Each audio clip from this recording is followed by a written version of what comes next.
बहुत समय पहले की बात है। किसी गांव में एक किसान रहता था। वह रोज भोर में उठकर दूर झरनों से स्वच्छ पानी लेने जाया करता था। इस काम के लिए वह अपने साथ दो बड़े घड़े ले जाता था, जिन्हें वो डंडे में बांधकर अपने कंधे पर दोनों ओर लटका लेता था। उनमें से एक घड़ा कहीं से फूटा हुआ था और दूसरा एकदम सही था। इस वजह से रोज घर पहुँचते पहुँचते किसान के पास 1.5 घड़ा पानी ही बच पाता था। ऐसा 2 सालों से चल रहा था।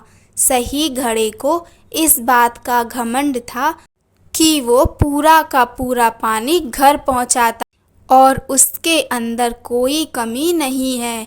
वहीं दूसरी तरफ फूटा घड़ा इस बात से शर्मिंदा रहता था कि वो आधा पानी ही घर तक पहुंचा पाता है और किसान की मेहनत बेकार चली जाती है।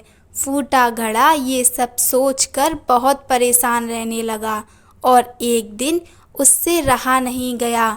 उसने किसान से कहा, मैं खुद पर शर्मिंदा हूँ और आपसे क्षमा मांगना चाहता हूँ। क्यों? किसान ने पूछा। तुम किस बात से शर्मिंदा हो? शायद आप नहीं जानते, पर मैं एक जगह से फूटा हुआ हूँ और पिछले 2 सालों से मुझे जितना पानी घर पहुँचाना चाहिए था, बस उसका आधा ही पहुँचा पाया हूँ। मेरे अंदर ये बहुत बड़ी कमी है और इस वजह से आपकी मेहनत बर्बाद होती रही है। फूटे घड़े ने दुखी होते हुए कहा। किसान को घड़े की बात सुनकर थोड़ा दुख हुआ और वह बोला, कोई बात नहीं, मैं चाहता हूँ कि आज लौटते वक्त तुम रास्ते में पड़ने वाले सुंदर फूलों को देखो। घड़े ने वैसा ही किया। वह रास्ते भर सुंदर फूलों को देखता आया। ऐसा करने से उसकी उदासी कुछ दूर हुई, पर घर पहुँचते पहुँचते फिर उसके अंदर से आधा पानी गिर चुका था। वो मायूस हो गया और किसान से क्षमा मांगने लगा।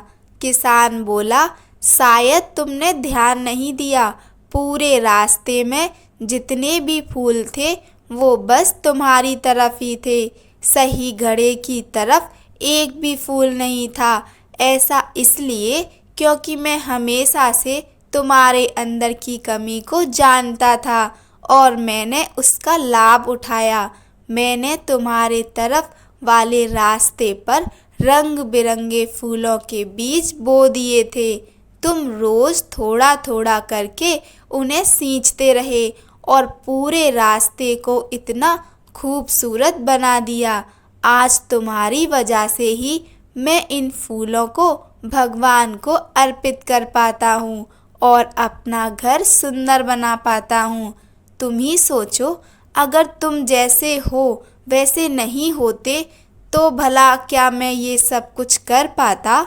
दोस्तों, हम सभी के अंदर कोई ना कोई कमी होती है, पर यही कमियां हमें अनोखा बनाती हैं।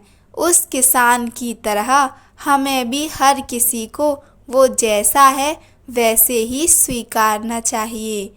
कहानी सुनने के लिए आप सभी का धन्यवाद। जय श्री राम।